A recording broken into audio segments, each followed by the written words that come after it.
Chapter 1. A Bunny's Innocent Dream. It all started with a bunny named Marshmallow. Marshmallow wasn't just any rabbit, she was the fluffy heartbeat of my backyard, a gentle cotton ball of joy who never made a sound or caused trouble. After moving into Willow Creek, a neighborhood so regulated by the HOA that even mailboxes had a designated shade of beige, I knew I had to play it safe. So when I decided to build Marshmallow, a tiny hutch, a simple wooden structure with a slanted roof tucked neatly under the shade of my lilac bush, I didn't think twice. It was well within regulation size, had no bright colors, and I even emailed a photo to the HOA just in case. But I made one fatal mistake. I forgot about Karen. Karen Witherspoon, the gatekeeper of the cul-de-sac, HOA board member, self-appointed yard police, and the woman who once fined a neighbor for having wind chimes that were too enthusiastic in a light breeze. She had a bob cut sharper than HOA bylaws and an army of little chihuahuas that yapped in unison like some four-legged security system. The morning after I finished Marshmallow's hutch, I found a note pinned to my front door with surgical precision. It was typed, of course, in all caps. Unauthorized structure detected. Remove immediately or face fines. HOA does not permit animal shelters of any kind in front or backyards. I stared at the note, then back at Marshmallow, who blinked at me innocently from inside her 1 foot by 2 foot kingdom. I laughed.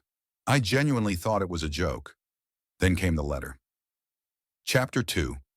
Karen Unleashed. 3 days later, I received an official letter on HOA letterhead stating that I had violated Bylaw 7, Section 14, which prohibited unapproved animal enclosures. Waisu, the fine $250 per day until removal. I walked over to Karen's house to talk. I figured a simple chat could clear this up. After all, how could anyone be offended by a rabbit the size of a soda can? Karen met me on her front porch, surrounded by her 6 chihuahuas. They yipped like they were auditioning for a horror film. I wasn't sure which one of them had the highest pitch, but it made my eardrums ache. "Karen," I began, "about the rabbit hutch." "It's a structure," she interrupted, squinting at me through oversized sunglasses that made her look like an angry bug. "You didn't get approval. We have rules for a reason. Rules keep the neighborhood civilized." "And the chihuahuas?" I said, motioning to the dogs tearing around her lawn like caffeinated weasels. "Aren't there limits on household pets?" "They're therapy animals," she snapped. "Medical exemption. You wouldn't understand." "Well, medical for who? You or them?" Karen didn't laugh. Her chihuahuas barked harder, as if insulted on her behalf. I went back home furious, but I wasn't going down without a fight. Chapter 3. The War Goes Viral. My cousin Tara, who lives 2 states away and thrives on digital chaos, suggested I post the situation online. "People love a good HOA story," she said, "especially when there's a Karen involved." I wasn't sure, but after receiving a second letter threatening to escalate the fines and a third one questioning whether my bird feeder counted as a feeding station, I snapped. I took a picture of Marshmallow's hutch, then another of Karen's front yard, where her 6 chihuahuas were actively pooping in unison near a plastic flamingo. I blurred the address, wrote a sarcastic caption, and posted the following on Reddit. "Here are your ho fails. Got fined $250 day for building a rabbit hutch in my backyard." Meanwhile, Karen next door has 6 unregistered chihuahuas who treat the lawn like an MMA arena. Guess which one's breaking more rules? The internet took it from there. By morning, the post had 38,000 upvotes and counting. Chapter 4. The internet digs deeper. That afternoon, a stranger DM'd me. "Bro, is that Karen Witherspoon from Willow Creek? I used to live there. She tried to ban garden gnomes." Then came more. "I babysat her dogs once. They bit me. She told my dad his car was too maroon and made him park it 2 blocks away. She reported my son for riding his bike too fast. He's 4. Someone even dug up HOA documents, publicly accessible online, that showed Karen had filed 8 complaints in the past 6 months, including neighbor's hammock swinging suspiciously during wind. Garage door remained open for 7 minutes. Child's laughter exceeded acceptable decibel levels. But the pièce de resistance was a video. A neighbor from across the street had a Ring camera, and it captured Karen leaving her 6 dogs alone in the backyard every day. Despite HOA bylaws limiting pets to 3 per household and requiring them to be supervised outdoors, the video was uploaded. The internet roared. Chapter 5. Karen Goes Boom. The video went viral. It was reposted on TikTok with dramatic music.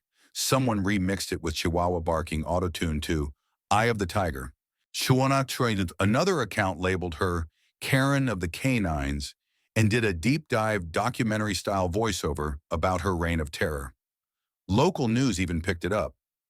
Local HOA board member under fire for hypocrisy in pet policy enforcement. Karen tried to respond.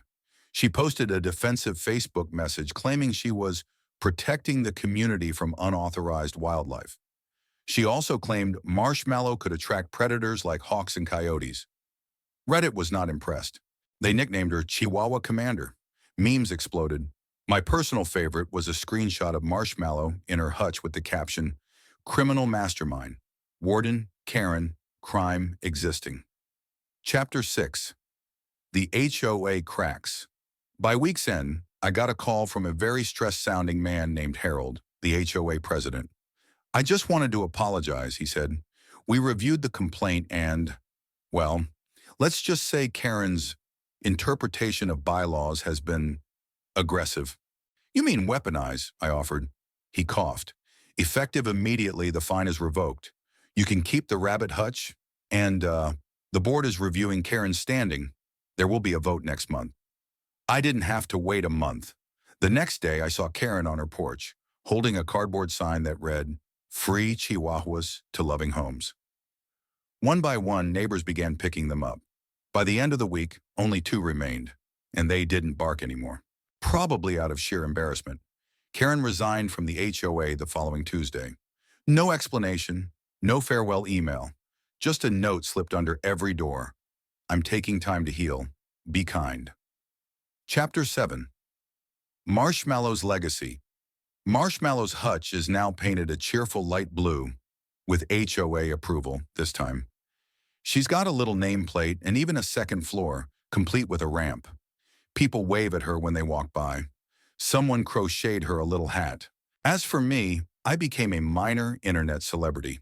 People sent me rabbit treats, Karen repellent candles, and one guy even mailed a plush chihuahua with googly eyes and a cape labeled Justice.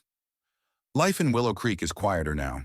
The new HOA member is a sweet retired teacher who plants sunflowers and organizes bake sales. And Karen? Well, someone spotted her at a nearby dog park trying to train a new batch of chihuahuas.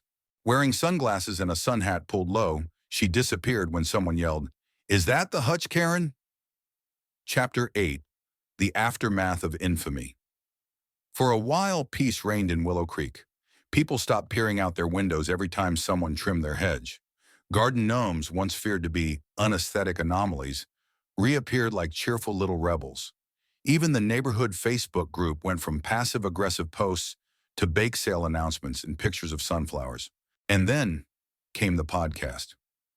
One Saturday morning, while sipping my coffee and tossing lettuce leaves to Marshmallow, my phone buzzed with a message from Tara. "Tara, dude, you're on Karen Chronicles." I had no idea what that was. Turns out, Karen Chronicles was a top-tier podcast dedicated to wild stories about HOA drama, customer service nightmares, and public freakouts. And now, episode 44, The Bunny Rebellion was live.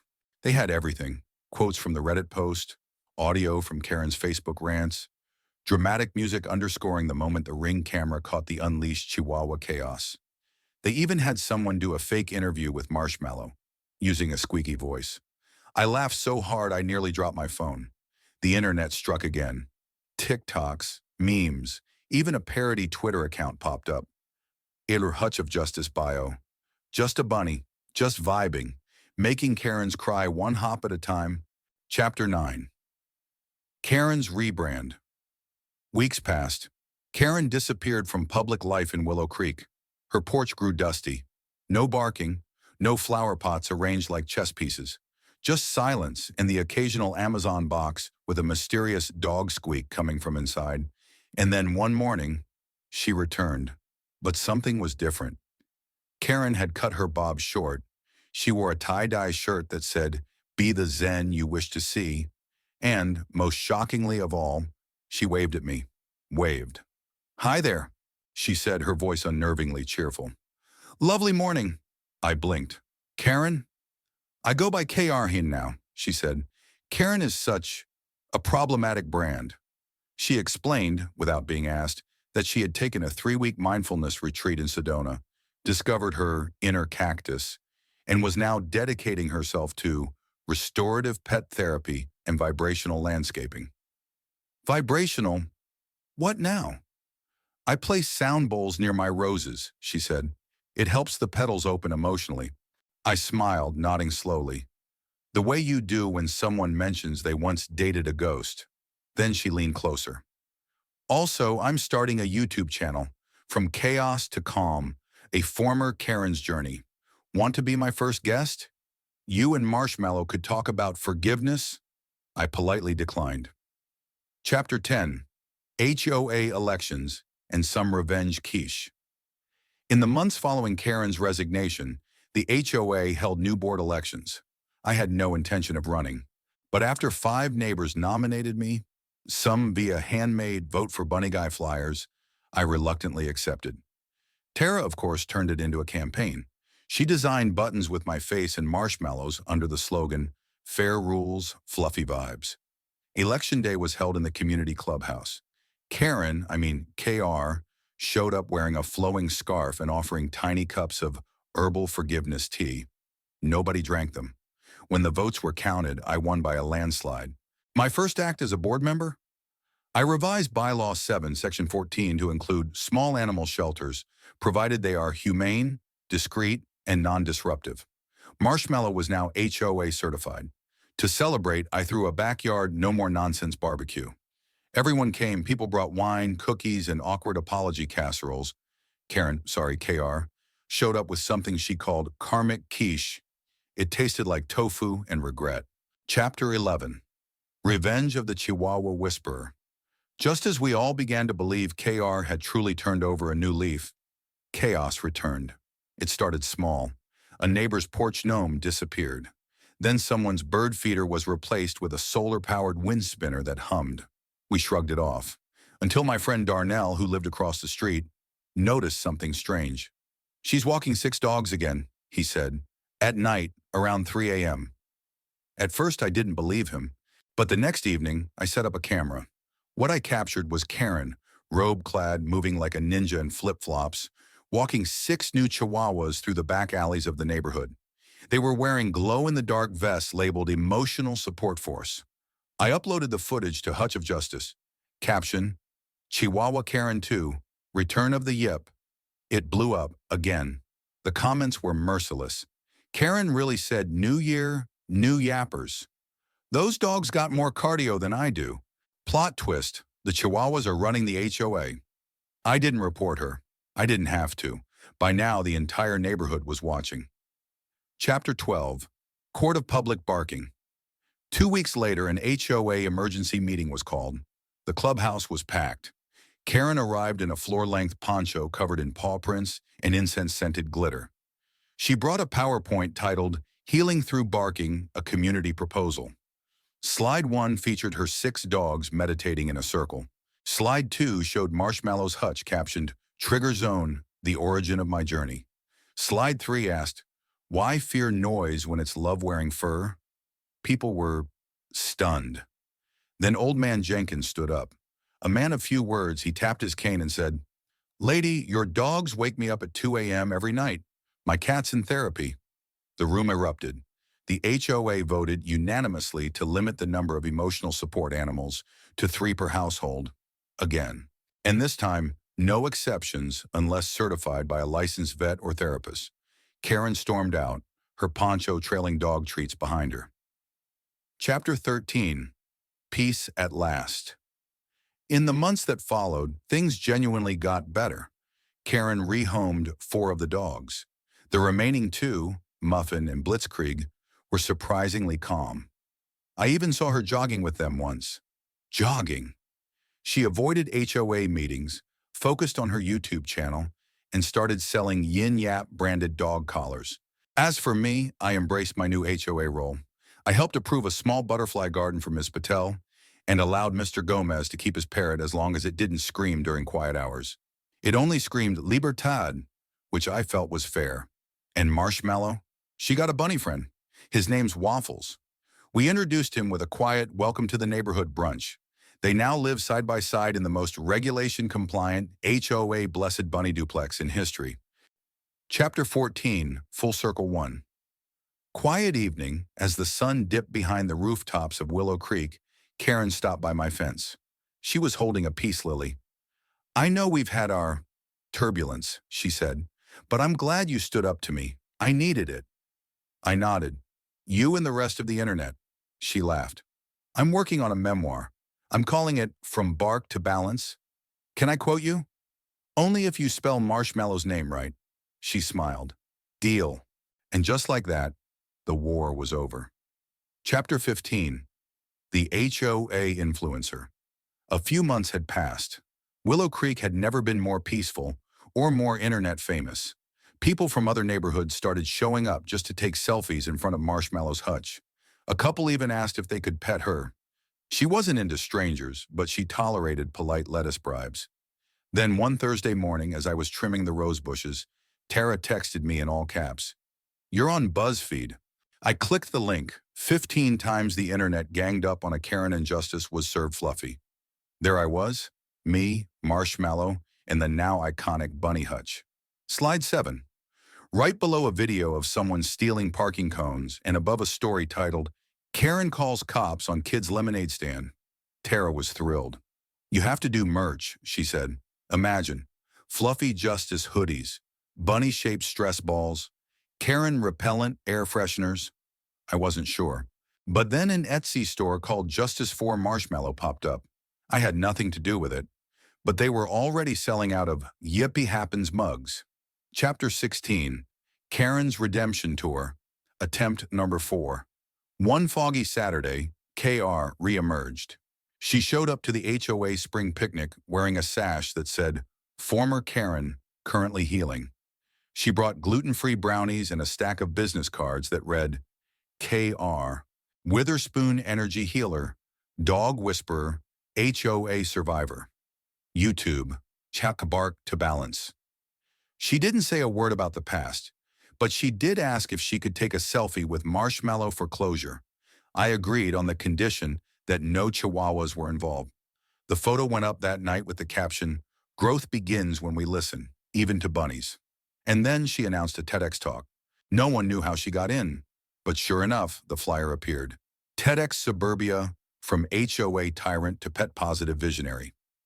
Darnell printed 50 copies of the flyer, laminated them, and taped them all around her yard as a joke. She called it Manifestation Energy and left them up. Chapter 17. The HOA Awards. Yes, they're real.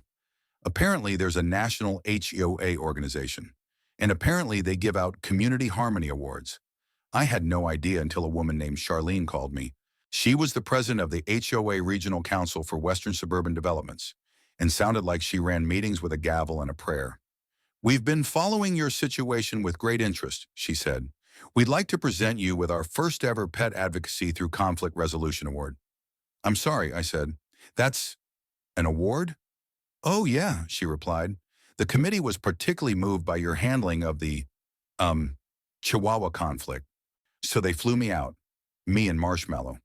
She traveled in a soft carrier with a tiny bow. We were introduced on stage like heroes. People clapped. A man in a beige suit whispered, "Your bravery with the hutch inspired me to finally allow lawn flamingos." Tara cried.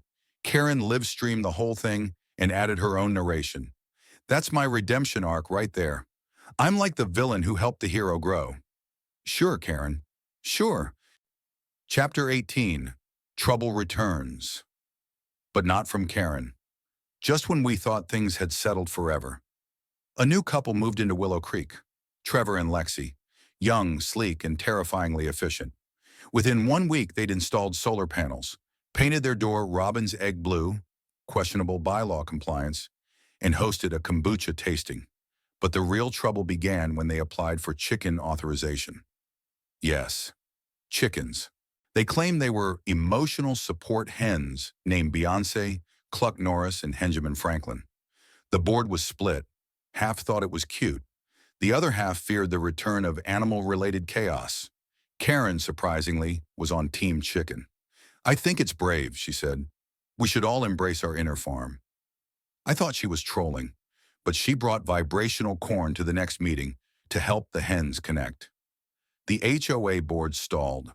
We agreed to investigate before making a ruling. Then one morning we woke up to feathers everywhere. Chapter 19. The Great Chicken Escape. Apparently, Beyonce had figured out how to unlatch the coop.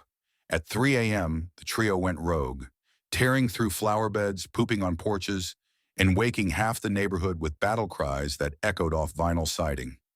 Muffin the Chihuahua barked for 45 minutes straight. Marshmallow hid behind her hayrack. The footage from my security camera was chaotic. At one point, Cluck Norris flapped onto my roof and screamed into the void like a poultry banshee. The next day, the HOA meeting was packed. "I told you," shouted Old Man Jenkins. "First rabbits, then chihuahuas, now tactical chickens. What's next? Alpacas in Unit 7? Karen tried to mediate. "Maybe the chickens are expressing unhealed trauma." "I'll give them trauma," someone muttered. Eventually, we passed Bylaw 10, Section 3. Odd for 1. No livestock permitted without pre-approval and containment plans. Trevor and Lexi sulked. The chickens were rehomed. Beyonce now lives on a YouTube farm in Oregon with 1 million subscribers. Chapter 20. Marshmallow Day. After the Great Chicken Incident, the neighborhood needed a break. So Darnell proposed something that made everyone smile. "Let's declare an official Marshmallow Day." It was perfect. We set the date for June 10th, 1 year since the HOA first tried to find me for the hutch. On Marshmallow Day, everyone wore white. There were bunny-shaped cookies, a no-yip zone sign for the dogs, and a community photo by the hutch. Someone even rented a cotton candy machine. Karen, KR, gave a speech about embracing our inner prey animal that no one understood, but she ended it with a group yoga pose called Rabbit in the Grass, so we forgave her. And me? I stood quietly by Marshmallow holding waffles, looking at our strange, chaotic, wonderful neighborhood. From bunnies to barking to backyard poultry, we'd seen it all. But in the end, we learned how to live together, even if it took a bit of fur, feathers, and fiery internet backlash to get there. Chapter 21. HOA documentary? Seriously? It started with an email. Subject line, feature opportunity, suburban harmony. I thought it was spam, but it turned out to be a real offer. From a streaming platform that rhymed with flicks. But legally wasn't that one.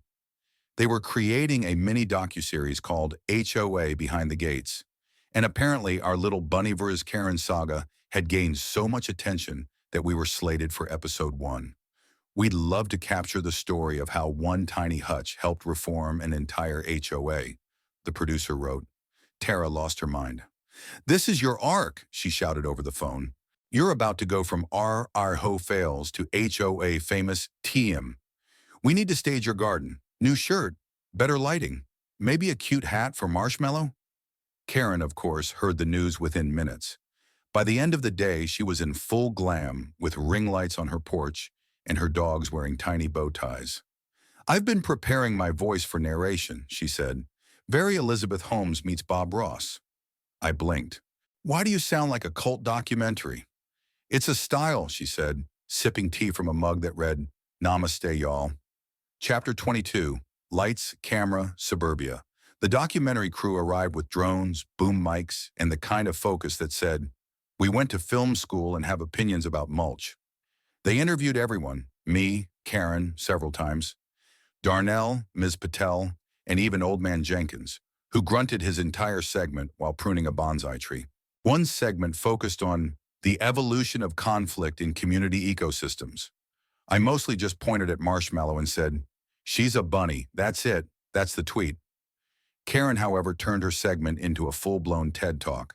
She stood in front of her koi pond, wore flowing linen, and declared, "Conflict is merely untamed harmony, waiting to be leashed." Even the sound guy looked confused, but it made for great TV. They filmed the old complaint letters, the bunny hutch, a dramatic reenactment of the chihuahuas' 3 a.m. jailbreak using puppets. Not my idea, but 1010 would watch again. And somehow, it all ended up heartwarming. Chapter 23, The Premiere Party. The docu-series dropped on a Friday night, and we threw a neighborhood watch party. Tara brought popcorn. Ms. Patel baked cookies shaped like marshmallow.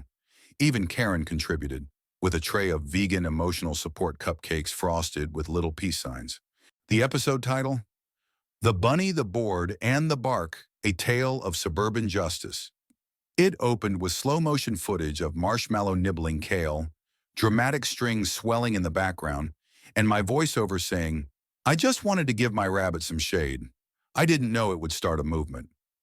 Everyone cheered, and laughed, and clapped when Karen dramatically declared, "I was once the villain, but now I hold space for growth." The final scene showed marshmallow and waffles side by side, under a sunset. Cue credits. We were all crying by then. Even Old Man Jenkins wiped something from his eye and muttered, "Damn rabbits." Chapter 24, Karen's Redemption. Monetized. The docu-series took off. It hit trending lists. Reaction videos flooded YouTube. The bunny that defeated tyranny. Why HOA Karen is now a soft-spoken icon. I didn't expect to cry over a rabbit, but here we are. Karen seized the moment. She launched a new brand. From Bark to Balance, TM, it included essential oils with names like Compliance Calm and Zen Zoning. A podcast titled Namaste in HOA, a guided meditation series. Close your eyes, ignore the wind chimes. She even hosted a suburban healing retreat in her backyard. 20 women showed up in yoga pants. One of them asked Marshmallow for a blessing. Karen bowed and whispered, "She sees your truth." I nearly choked on my lemonade. Chapter 25, Return of the Bylaw Enforcer. Just when it seemed like peace would last forever, he arrived. Brent, a new neighbor. Late 40s, wore cargo shorts in January. Drove a truck large enough to qualify for NASA. He moved into Unit 14 and within 1 week, built a deck without approval. Hung a neon Live Laugh Lift sign in his front window. Installed outdoor speakers that blasted 80s rock from 7 a.m. to midnight. The HOA board called a meeting. "I will not be silenced by the garden club," Brent shouted. "This is a free country." "We're not silencing you," I said calmly. "We're just asking you to stop blasting Van Halen during quiet hours." Karen took a deep breath. "I believe Brent is experiencing a trauma response." "I believe Brent is experiencing a decibel violation," muttered Darnell. Brent wasn't having it. "You're all just a bunch of rule-obsessed softies," he said. "What's next? Telling me I can't hang my novelty mailbox shaped like a bald eagle holding a machine gun?" "Actually," I said, pulling out the bylaw book, "we do have restrictions on political bird imagery." He stormed out. Chapter 26, The Mailbox War. 2 days later, the mailbox appeared. And yes, it was exactly what Brent described. A massive, hand-painted bald eagle gripping a tiny plastic rifle. The beak opened for mail. People were speechless. Tara took photos. Karen tried to meditate beside it and came away visibly shaken. "It's like the eagle is judging my aura," she whispered. The HOA board voted unanimously. Violation. Brent refused to remove it. So began the mailbox standoff. First came the passive-aggressive signs. "Freedom doesn't fit in a box. HOA, Dermasher Haters of America." Then someone, we think Jenkins, installed a fake owl next to it wearing a tiny sign, "Too much, bro." It escalated for weeks. Eventually, Brent posted a challenge on Facebook. "If this bunny can have a hutch, I can have my eagle." Karen snapped. She replied with a photo of herself meditating beside Marshmallow, captioned, "The hutch brought peace. Your mailbox brings stress. Know the difference." Brent deleted his post. The eagle disappeared 2 days later. Rumor is he sold it to a BBQ joint in Alabama. Chapter 27, Epilogue. 1 year later. 1 year after the Bunny Rebellion, Willow Creek was thriving. Karen opened a yoga cafe called Pause and Pose. Muffin the Chihuahua is the mascot.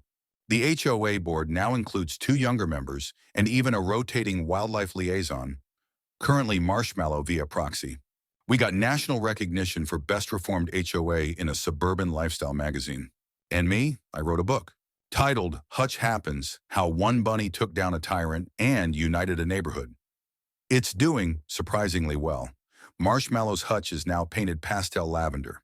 She has a tiny flag with a peace sign and a plaque out front that says, "In Bunny We Trust." Chapter 28, HOCON 2025. Yup, it's a thing. HOCON, the Homeowners Association National Conference, held annually in, where else? Las Vegas. Tara signed me up without asking. "You're basically the Tony Stark of suburban conflict resolution," she said. "You owe it to the HOA world." So there we were, surrounded by thousands of board members, lawn regulation enthusiasts, and people way too passionate about mailbox standardization. I was a keynote speaker. My session was called From Fines to Fluffy, How a Rabbit Sparked Real Change. Karen was also invited. Her workshop, From Bark to Balance, Releasing Your Inner Control Freak. She arrived wearing flowing robes and a headset mic, flanked by two emotional support chihuahuas in custom Zen Master harnesses. People loved her. She signed autographs, sold chakra-colored poop bag dispensers. Someone even asked her to officiate a suburban vow renewal ceremony. "I'm thriving," she told me between panels. "I'm still a Karen, but a conscious Karen." Tara filmed the whole thing for her vlog, HOA Realness, Live, Laugh, Lawns. It got 300K views in 48 hours. Chapter 29. Brent's Revenge. You remember Brent, the dude with the bald eagle mailbox? Turns out he'd been lurking on HOA forums, building a following of anti-HOA radicals who called themselves the Unregulated. They wore camo Crocs, drank protein shakes at board meetings, and considered wind chimes a political statement. And they hated Marshmallow. "She's a symbol of tyranny," Brent growled in a live stream. "She's just a furry pawn of the rule state." So when we got back from Vegas, we discovered a massive vinyl banner zip-tied to my fence. "Wake up, sheeple. Your bunny is a fraud," Tara gasped. Karen clutched her chihuahua. Marshmallow peed in her hay. I took a deep breath and went live. Chapter 30. The live stream heard round the suburbs. I pointed the camera at Marshmallow, gently chewing kale beside waffles, and said, "This is Marshmallow. She doesn't control your life. She just eats, poops, and vibes." But somehow she brought a neighborhood together, calmed a Karen, and made people rethink how we live together. Then I panned over to the banner and added, "If that's tyranny, I don't want freedom." The stream went viral. Again, celebrities reposted it. Suburban Facebook groups debated it. Even a senator quote-tweeted it with, "Common sense and compassion, brought to you by a rabbit. America, take notes." Brent deleted all his accounts the next day and moved to a community without an HOA. His new neighbors reportedly have alpacas. Good luck, Brent. Chapter 31. The Letter from Washington. 2 months later, I got a letter. Real envelope. Real government seal. It was from the U.S. Department of Community Affairs. Apparently, they were launching a pilot program for neighborhood harmony and wanted me to consult. They even mentioned Marshmallow by name. "We believe the Hutch principle, low conflict enforcement, empathy first response, and humor over hostility, could be a model for neighborhoods nationwide." I couldn't believe it. Karen cried when she read it. "We've transcended. We're suburban prophets." "No," Tara said. "You're HOA famous. There's a difference." Still, I agreed. I'd travel part-time, consult with HOAs, and help other communities avoid their own Karen-pocalypse. And yes, Marshmallow came with me. Chapter 32. The Statue. The HOA board had been planning it for months. On the 1-year anniversary of the first viral Reddit post, they unveiled it during our neighborhood celebration.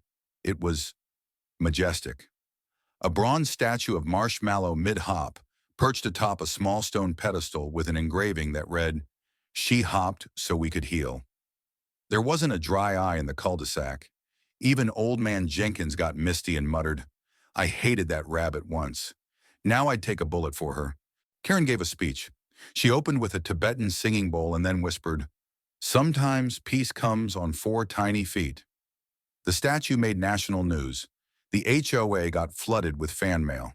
Someone left a gold-plated carrot as an offering. We were suburban legends now. Chapter 33, the final board meeting. After nearly 2 years of bizarre conflict, chaotic growth, and public redemption, I stepped down from the HOA board. I never meant to become a symbol, I said at the final meeting. I just wanted to build a bunny hutch. But maybe that's how good things start, with something small, quiet, and a little fluffy. They gave me a plaque. Karen gave me a candle labeled Cedar Enclosure. And Marshmallow? She got a hammock. Yes, a bunny hammock.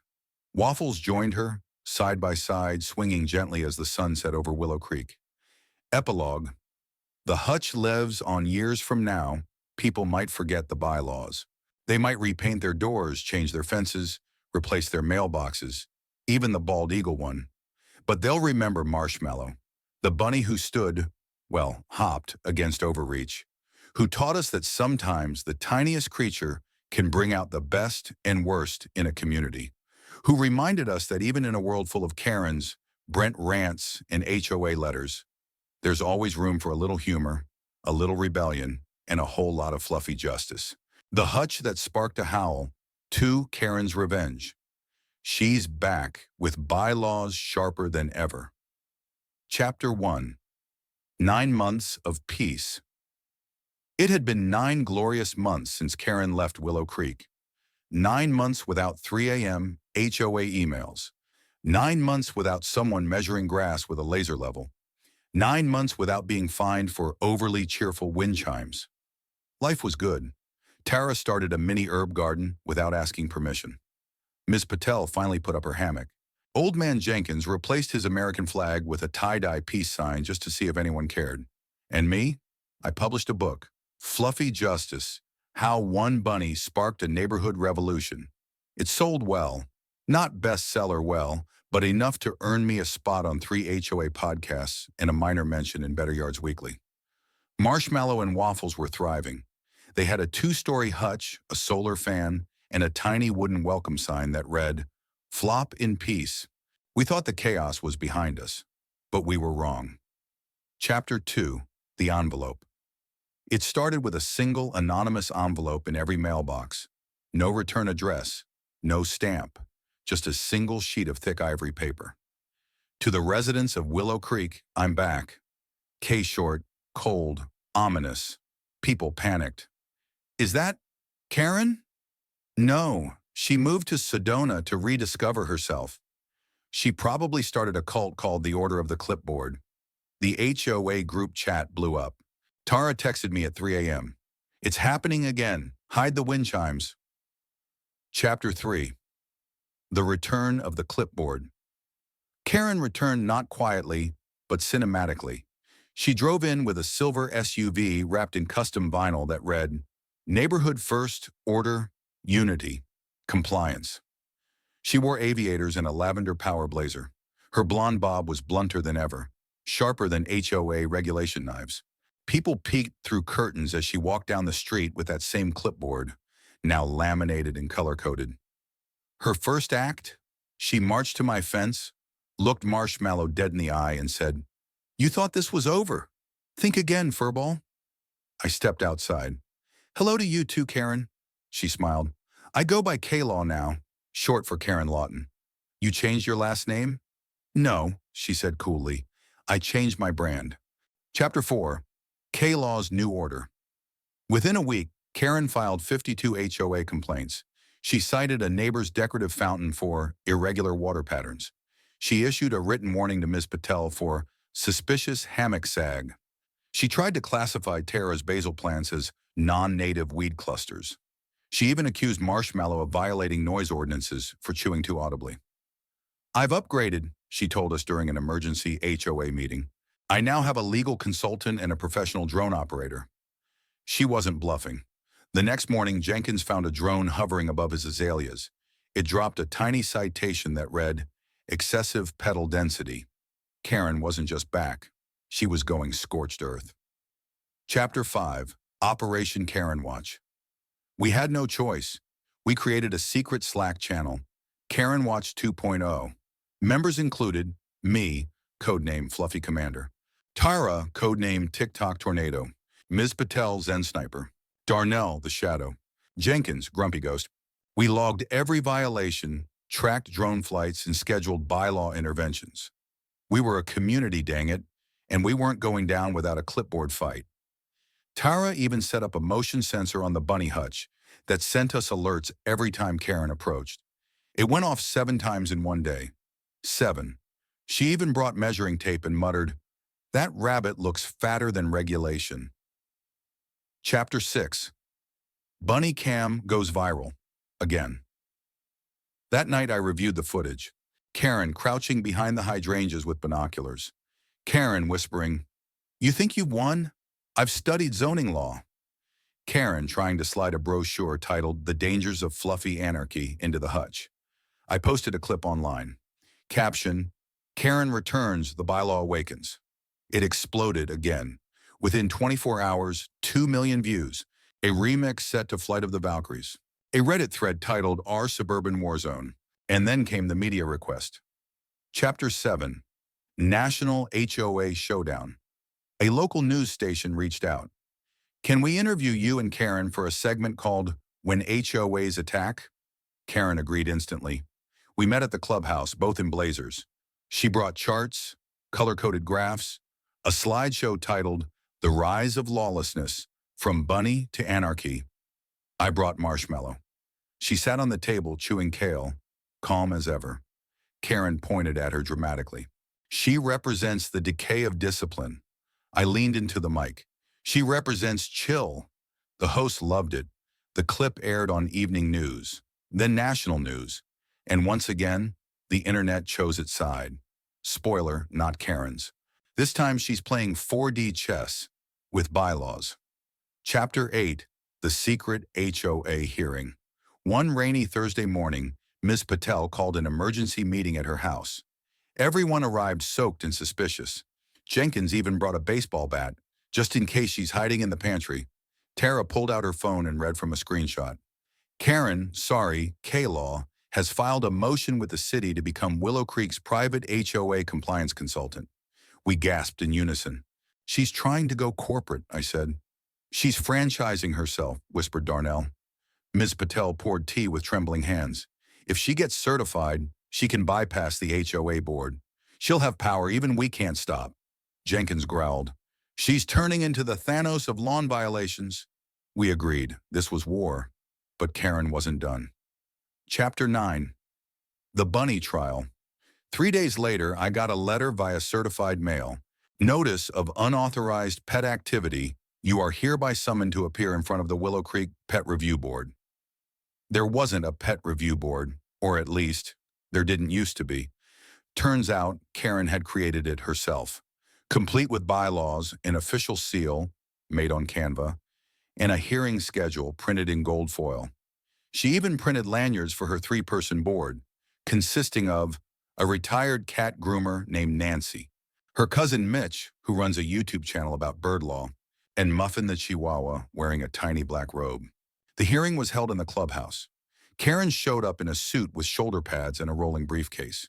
She made a PowerPoint titled, "Fluffy Does Not Mean Innocent, a Comprehensive Case Against Marshmallow." She cited fake medical records, accused Marshmallow of psychological intimidation, and claimed the hutch was covertly doubling as a Wi-Fi disruptor. "Exhibit A," she shouted, holding up a chewed corner of a kale leaf. "Intentional sabotage." I didn't even get to speak. Jenkins stood up halfway through and yelled, "This is a circus." To which Karen replied, "Correct, and he's the ringmaster of decay." That quote made it to Reddit. It became a t-shirt within hours. Chapter 10. Marshmallow gets suspended. Despite the absurdity, Karen won the fake vote. The board ruled that Marshmallow would be under temporary behavioral probation, and her hutch had to be covered with a tarp labeled "Under Review." I was furious. Tara filmed the whole thing. Ms. Patel started crying. Jenkins knocked over the snack table. Karen stood tall, smug, victorious. "I warned you," she said. "Now the bunny learns humility." I didn't speak. I just walked home, with Marshmallow cradled in my arms, silent under a gray sky. That night I posted a photo. Marshmallow behind a plastic tarp, a tiny paw pressed against it. Caption, freedom tastes like hay, and I want it back. 6 million likes. Chapter 11, The Bunny Resistance. By morning, we had an army. People across the country changed their profile pictures to marshmallow. Hashtags exploded. Yakasim free the fluff. Chaka hutch not hate. Chaka stop the claw celebrities reposted the photo. One offered to buy Marshmallow a custom diamond collar. Another asked to make a movie. But we didn't want fame. We wanted peace. And to get it, we needed a plan. Operation Fluffstorm was born. Chapter 12, Karen's Weakness. While Karen plotted her next move, we did recon. Tara hacked into Karen's HOA YouTube playlist. It included Intro to Bylaw Negotiation, Weaponizing Words, Weaponizing, Winning Friends Through Intimidation, How to Train a Chihuahua to Detect Mailbox Violations. But deep in the playlist was one strange video. The Great Gnome War of 1998, a documentary. Karen was in it, younger, but unmistakable and furious. A neighborhood once banned her ceramic gnome army, citing clownish energy. She lost. It broke her. Gnomes, I whispered. Gnomes are her trauma. Ms. Patel gasped. We plant gnomes everywhere. Chapter 13, Gnomegeddon. By sunrise, 300 ceramic gnomes had appeared across Willow Creek, on porches, in bushes, on rooftops. Each one wore a tiny sticker, Fluff Lives Matter. Karen's reaction? She went silent, stone cold, walked out of her house in a bathrobe and just stared. Tara filmed it. The internet called it the gnome standoff. Karen posted one thing. You've declared war, so be it. She filed for a restraining order against 3 gnomes and claimed they were sentient. The judge laughed. But then Karen disappeared for 2 weeks. Gone. Vanished. We thought we'd won. We were wrong. Chapter 14. The Return of the Karen Wagon. On a foggy Tuesday morning, a massive RV rolled into the neighborhood. It was wrapped in HOA-themed graphics, complete with phrases like order, obedience, overregulation. Karen emerged, in full uniform. Black pantsuit, embroidered HOA eagle, microphone headset. Behind her, a mobile legal team. She called it the K-Law Mobile Command Center. She brought printed packets, threat letters, a Bluetooth megaphone, and 3 new drones. One with night vision, one with speaker system, one shaped like a hawk. She announced a neighborhood audit. Every house, every inch, every gnome. I stood in my driveway, clutching Marshmallow. You can't audit a bunny, I said. Karen raised her megaphone. Oh, honey, I can audit the soul of a bunny. This isn't just HOA. This is war. Chapter 15, The Great Audit. Begins day 1 of the K-Law Mobile Command Center. Audit started with the whir of drones and the smell of fear. Karen barked into her megaphone at 7:01 a.m. sharp. Begin perimeter scans. No lawn unchecked, no gnome unmeasured. Each house was inspected by a drone with laser calibration. Residents received citations for lawn chairs being too whimsical, hose placement evoking chaos, house numbers in fonts not blessed by the HOA. Ms. Patel got fined for suspicious hammock alignment. Jenkins was cited for wind chime volume, even though his wind chimes were bamboo and the wind wasn't blowing. My offense? Karen claimed Marshmallow had been seen conspiring with squirrels. She posted a blurry drone photo of Marshmallow sniffing a pecan near a tree. Caption, Organized fluff activity, investigation underway. We were done playing nice. Chapter 16, Drone versus Duck. That afternoon, Darnell activated Project Quackback. He unleashed his trained emotional support duck, Reginald, in the park with a tiny cap and a GoPro. Karen's hawk-shaped drone swooped in to assess waterfowl protocol. Reginald did not cooperate. He leapt, flapped, and body-slammed the drone midair. Sparks flew. Karen screamed. The drone spiraled into the pond. Victory, duck. The video went viral in under 2 hours. Caption, Nature fights HOA tyranny. Hashtag, drone down duck up. Karen went quiet that evening. We thought maybe we'd earned peace. Nope. She was just rebooting her server. Chapter 17. Karen's Legal Blitz. The next day, I received a packet, 62 pages, glossy cover, titled Case 148, Marshmallow v. The Integrity of Willow Creek. Inside, charts, accusations, fabricated behavioral reports, and even a fake security threat level, Fluffy read. She filed an official petition with the county to designate Marshmallow as a neighborhood disruption unit. The county clerk reportedly laughed for 4 straight minutes. Still, Karen wasn't trying to win in court. She was trying to wear us down. Chapter 18. The HOA Presidential Debate. With elections approaching, it was time to face Karen head-on. A debate was organized, moderated by a retired middle school principal. Karen showed up in a navy pantsuit, holding a clicker for a PowerPoint labeled Flaws in Fluff, exposing the soft tyranny of marshmallow culture. I wore jeans, a t-shirt that said Chill Control, and brought Marshmallow in a baby carrier. Karen launched into her first speech.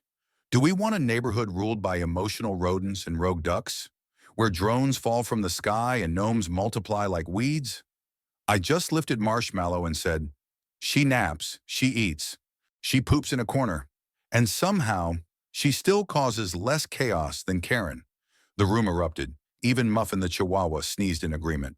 Chapter 19. Gnome Night Lights. Karen, enraged, tried a new tactic. She installed high-powered spotlights facing everyone's lawn to monitor gnome activity overnight. At 2 a.m., it looked like Willow Creek had been invaded by aliens. Jenkins put up aluminum foil on his windows. Ms. Patel put glow-in-the-dark stickers on her gnomes to spell out chill. I retaliated by placing Marshmallow's hutch on a rotating platform, turning slowly every 5 minutes, so she was always staring into Karen's security cam. Karen started leaving notes under my door. I know what she's doing. Bunnies don't blink that much. Chapter 20. Karen's Breaking Point. The week before the election, something snapped. Karen stormed into the park during a picnic, holding a giant binder titled Rules Are Love. She stood on a bench and yelled, "They've mocked the bylaws, they've mocked me. But the gnomes are the final straw." She pointed to a gnome that someone had painted to look like her, complete with a mini clipboard and Karen blonde hair. She screamed and kicked it. It barely budged. She screamed louder and kicked again, only to trip over a garden hose and land in a kiddie pool full of lemonade. It was filmed from 5 angles. The clip hit 20 million views in 24 hours. Hashtag Shocker Karen Meltdown caption, when the gnome fights back. Karen disappeared for 48 hours. The drones went silent. The HOA inbox was empty. We held our breath. You can humiliate a Karen, but you can't make her forget. Chapter 21. The Silence. After the lemonade pool incident, Karen vanished. No HOA memos, no megaphone patrols, no citations printed on pastel stationery. The drones were grounded. The spotlight towers turned off. Even Muffin seemed to walk slower. The neighborhood entered a golden age of peace. Too golden. I don't trust it, said Jenkins, carving a gnome out of wood like a prison shiv. She's plotting something, Tara whispered. This is the calm before the next HOA apocalypse. Me? I hoped she'd finally cracked. I hoped the gnome kick was her villain ending. But then the mail arrived, a letter. Gold foil embossed, heavier than usual. The seal, KL, legal and lawn. I opened it. Inside, I'm not gone, I've evolved. You want HOA drama? Let's take it to the national stage. Attached was a flyer, HOA Con 2025, National Board Candidate, Karen Lawton, K-Law. Karen wasn't just back, she was going federal. Chapter 22, The Karen Campaign. Karen launched her campaign with the slogan, "Order begins on your lawn." She made a website, a podcast, a 90-second campaign video shot in slow motion with dramatic violins. She wore a sash that read National HOA Reformer and hosted a live stream Q&A called Clipboarding America. Her promises? Standardized mailbox font nationwide, ban unlicensed garden gnomes, make noise violations enforceable via satellite. She gained followers. Tens of thousands of suburbanites, HOA hardliners, and control freaks in training joined her cause. Tara gasped. She's creating a Karen army. Ms. Patel added, they're calling themselves the Compliance Collective. Chapter 23. Marshmallow for President? At the next neighborhood meeting, Darnell stood up and said, if she's going national, so should we. Everyone stared. Who do we have that represents peace, cuteness, and basic human decency? He pointed to Marshmallow. She's more qualified than Karen. Tara clapped. Ms. Patel sobbed. Jenkins grunted. I'd vote for the damn bunny. And just like that, the campaign began. Marshmallow 2025, Fluff Over Fear. We created a platform, legalize whimsical lawn decor, protect peaceful hutch life, promote community snack sharing. Within days, Dark Marshmallow 2025 trended nationwide. Someone made yard signs. Someone else made plushies. Even celebrities started endorsing her. Karen raged online. A rodent is not a leader. She is chaos disguised as cotton. We leaned in. Chapter 24. The HOA Showdown. HOA 2025 was held in Orlando. Karen arrived in a branded RV with flashing LED signs and a marching band playing Eye of the Bylaw. She wore a cape, spoke into 3 microphones, brought Muffin in a baby stroller with a tiny judge's gavel. Our side, simpler. Tara wore a bunny hoodie. I wore a shirt that said, ask me about fluff-based diplomacy. Marshmallow arrived in a little carrier bedazzled with hope. And when it was time for the debate, Karen stepped up, cleared her throat, and declared, HOAs are about control. Control creates peace. Peace must be enforced. Then I stepped up, held Marshmallow, and said, what if peace isn't enforced, but shared? The room went silent. Then someone clapped. Then 2 more. Then a standing ovation. Karen twitched. Chapter 25. The Final Karening. Karen had 1 move left. That night, she tried to hack the HOA website and replace the homepage with a spreadsheet of alleged Marshmallow violations. She failed. Instead, she accidentally uploaded a 27-minute video of herself practicing angry expressions in the mirror, muttering, no, sterner, more disappointment, less concern. It went viral instantly. The Compliance Collective crumbled. HOA revoked her candidate status. Karen was escorted out, still screaming about unauthorized mulch types. We watched from the hallway as she was driven away in her own LED-lit RV. She didn't look back. She just glared into the distance. Clipboard clutched like a broken dream. Sometimes the calmest bunny lives in the eye of the storm. Chapter 26. The Retreat, or so we thought. Karen vanished, not like last time. This time it was complete silence. No tweets, no HOA memos, not even passive-aggressive post-its. Her house was dark. The K-Law vinyl wrap was gone. The megaphone retired. A note taped to her door simply read, I need time. I need space. I need mulch. For a moment, we thought it was over. The gnomes relaxed. Miss Patel's hammock was finally aligned to her aura. Even Marshmallow napped more deeply than usual, ears twitching only slightly when the wind shifted.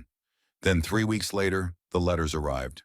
Everyone on the street got one, printed on parchment, scented faintly with lavender, and vengeance.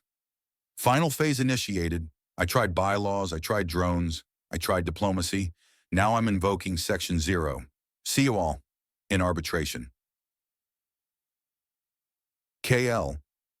Chapter 27. What the heck is Section 0? Tara called me at 2 a.m. Dude, what is Section 0? Even Jenkins was spooked. That clause ain't in the bylaws. I would know. I've memorized them like Bible verses. Turns out Section 0 wasn't an official bylaw. It was something Karen wrote herself long ago in a rejected proposal from her first year on the HOA board, a contingency measure in case of total community collapse. In short, it granted one person, self-appointed emergency powers, to reset the order. Tara read aloud from the recovered document. Should the community lose its moral compass due to unchecked cuteness, unauthorized decor, or bunny-based insurrection, Section 0 may be invoked by the last lawful voice, LLV. Ms. Patel blinked. She's calling herself the last lawful voice? Jenkins spat out his tea. That's not HOA. That's dictatorship fanfic. Chapter 28, The Lawn Tribunal. Karen summoned the entire neighborhood to the central green space at dawn. She stood on a temporary podium made from milk crates and flower pots, wearing a flowing black robe, clipboard held like a holy relic. She declared, "As the LLV, I now commence the lawn tribunal. Every resident will be judged. The bunny will stand last." She even brought a bell to ring for order. No one knew where she got it, possibly stolen from the community yoga studio. She called out violations like she was casting curses. Jenkins, suspicious gnome density. Ms. Patel, hammock rotation inconsistent with planetary balance. Tara, conspiring with fluff for likes. Then she turned to me. You, Alex, instigator of softness, corrupter of HOA purity, keeper of the rabbit. I stepped forward. Calm. Hoodie zipped, marshmallow beside me in her stroller. "You're really doing this?" I asked. "I gave you peace," she said, wild-eyed. "You gave me TikToks." Chapter 29. The Verdict of the Community. Karen lifted a homemade gavel, a mallet glued to a meat thermometer. "I hereby sentence you to..." But she never finished, because Jenkins shouted, "We vote!" The whole neighborhood echoed, "We vote!" Karen froze. One by one, everyone stood. Neighbors who had once feared her clipboard now raised their hands. No more spotlights. No more fake tribunals. No more bunny slander. Even Muffin barked, once, then laid down in defeat. Karen dropped the gavel. Her clipboard fell to the grass. She whispered, "You've all changed." Tara grinned. "We evolved, just like your drones." Chapter 30, The Fall of the Clipboard. Karen stepped down from her podium, robe dragging behind her like a fading shadow. She looked at Marshmallow, who blinked once and nibbled some spinach. "Your silence," Karen said softly, "is the most powerful protest of all." We all stood in silence. Karen turned to walk away, but paused. She reached into her bag and pulled out the original clipboard. Cracked, worn, still laminated. "I don't need this anymore." She handed it to me and left. For real this time. It began with a hutch. It ends with a handshake. Chapter 31, the day after Karen. It was quiet, really quiet. No drones in the sky, no HOA emails, no morning megaphone. Karen was gone. For real this time. She left behind her robe, her clipboard, and a small note pinned to the HOA bulletin board. I tried to control it, but maybe peace isn't about control. Maybe it's about coexistence. KL. Some people cried. Others cautiously celebrated. Ms. Patel planted a lemon tree. Tara filmed a TikTok doing yoga in the street. Jenkins placed a gnome on Karen's old porch, saluting. Me? I sat by Marshmallow's hutch. She looked up at me, wiggled her nose. The revolution had ended, and somehow, she never said a word. Chapter 32. Life after clipboard. Without Karen around, things shifted. The HOA rewrote the bylaws with community input. We now had a gnome protection clause, bunny-sanctioned spaces, a rule of maximum 3 drones per neighborhood, unless bird-shaped. People laughed more, invited each other over. Jenkins built a lemonade stand just for emotional hydration. And then came the idea, Marshmallow Day, officially recognized. Every year on March 14th, the whole block celebrates Bunny Treats for All, a chill parade led by emotional support animals, a ceremonial laying down of the clipboard. We burn a paper one for symbolism. Tara live-streamed the first one. It got picked up by national media. Headline, Community Once Divided by HOA Tyranny, Now United by Bunny Love. Chapter 33, A Visitor. One hazy spring afternoon, someone knocked on my door. It was her, Karen. No blazer, no clipboard, just jeans, a cardigan, and a small box. "Hey," she said quietly. "Hey," I replied. "Want to sit?" We sat on the porch. Marshmallow peeked at her. No hostility, just curiosity. Karen chuckled. "Still judging me. Or maybe forgiving you," I said. She nodded, opened the box. Inside, a handmade wooden bunny, carved from cedar, delicate, peaceful. "I made this," she said, "during my retreat. It's called Surrender." We sat in silence for a while. Then she asked, "Do you think I can come to Marshmallow Day this year?" I smiled. "Only if you wear a gnome hat." She laughed. "Deal." Chapter 34. Epilogue. Fluff forward. 1 year later, Willow Creek was on the national HOA Harmony map. Karen now ran workshops on restorative regulation. Tara got a book deal. Ms. Patel became the first officially recognized neighborhood vibe coordinator. And Marshmallow? She became a certified therapy bunny. Every Sunday we visited schools, hospitals, even the local DMV. People touched her, smiled, let go of tension. She never complained. She just flopped, like always. Final page. A new neighbor moved in last week. He asked about the rules, the bylaws, the HOA reputation. I said, "We used to have a Karen problem.